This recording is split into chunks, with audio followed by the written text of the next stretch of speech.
Hello student, स्वागत है आप सभी का फैक्ट टेक्स आके एक नई वीडियो में। और बात करने वाले हैं इस वीडियो में यूपी स्कॉलरशिप 2025-26 के फॉर्म के स्टेटस के बारे में कि आपका फॉर्म अर्थात आपका स्टेटस कब तक वेरीफाइड हो जाएगा। वेरीफाई होने लायक होगा तो उसको वेरीफाइड कर दिया जाएगा, रिजेक्ट होने लायक होगा तो उसको रिजेक्टेड कर दिया जाएगा। तो ये पूरा काम आपका पूरा प्रोसेस कब तक चलने वाला है, जैसा कि वर्तमान में आप स्टेटस चेक कर पा रहे होंगे और स्टेटस चेक करने का प्रोसेस मैंने आपको बता रखा है।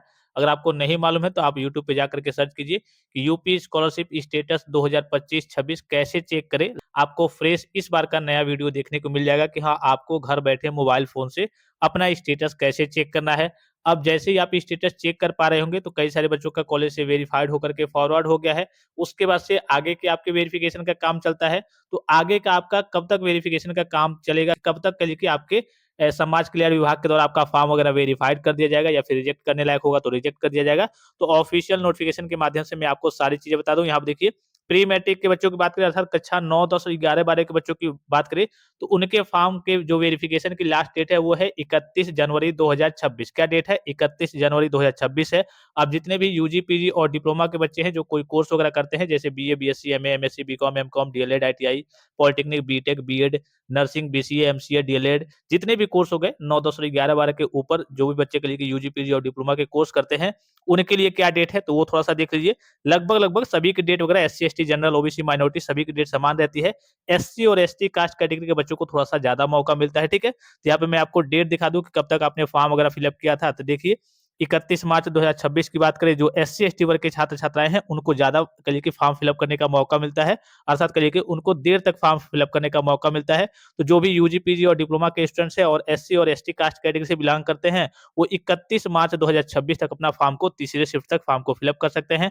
अब वेरिफिकेशन कब तक चलेगा? तो जो आपके फॉर्म के वेरिफिकेशन की लास्ट डेट है, जो डीडब्ल्यूओ के द्वारा वेरीफाई वगैरह होता है, वो आपका है 10 जनवरी 2026 तक, ठीक है? ये पहले शिफ्ट की बात है कि पहले शिफ्ट में बच्चों का, जिन बच्चों ने पहले फॉर्म को फिल अप किया है, कॉलेज में सबमिट किया है, कॉलेज से फॉरवर्ड वगैरह हो गया है, तो उनका 10 जनवरी 2026 तक उनके फॉर्म की स्थिति पता चल जाएगी कि आपका फॉर्म वेरीफाइड हुआ है या फिर नहीं। कहीं ऐसा तो नहीं है कि आपका फॉर्म रिजेक्ट हो गया है। अर्थात जिस भी प्रकार से आपका फॉर्म होगा, सही होगा तो वेरीफाइड होगा, गलत होगा तो रिजेक्ट हो जाएगा।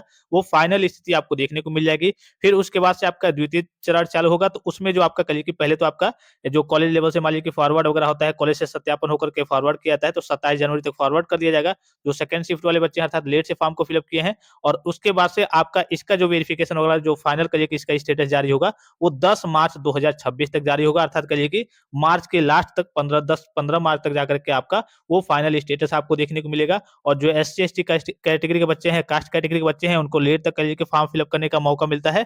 तो उनका जो वेरिफिकेशन वगैरह चलेगा, अर्थात करिए कि लास्ट में जब उनके स्टेटस का वेरिफिकेशन चलेगा, वो चलेगा आपका लगभग-लगभग यहाँ पे आपको दिख रहा होगा 10 जून 2026 तक, जो सबसे लास्ट में बच्चे एससी, एसटी वर्ग के छात्र-छात्राएँ हैं, जो लास्ट में फॉर्म को फिल अप करेंगे, ठीक है? तो ये आपकी डेट्स वगैरह रहने वाली है लगभग-लगभग जनवरी के लास्ट तक। ये तो 10 जनवरी आपकी डेट है कि हाँ, कहिए कि जिन बच्चों का फॉर्म वगैरह फॉरवर्ड हो गया है कॉलेज से, उनका वेरिफिकेशन वगैरह कंप्लीट हो जाएगा। तो अपडेट होते-होते, वेबसाइट पे अपडेट होते-होते हो सकता है कि आपका 15 जनवरी या फिर 20 जनवरी या फिर जनवरी कहिए कि एक तरीके से जनवरी का लास्ट हो जाए।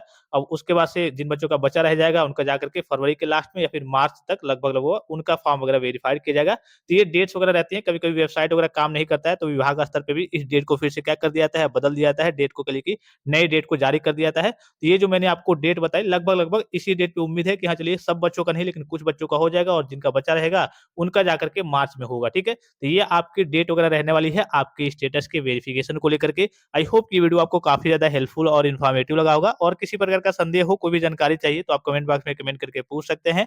फिलहाल इस वीडियो में इतना ही, इजाज़त दीजिए। धन्यवाद। Thanks for watching. मिलते हैं नेक्स्ट वीडियो में।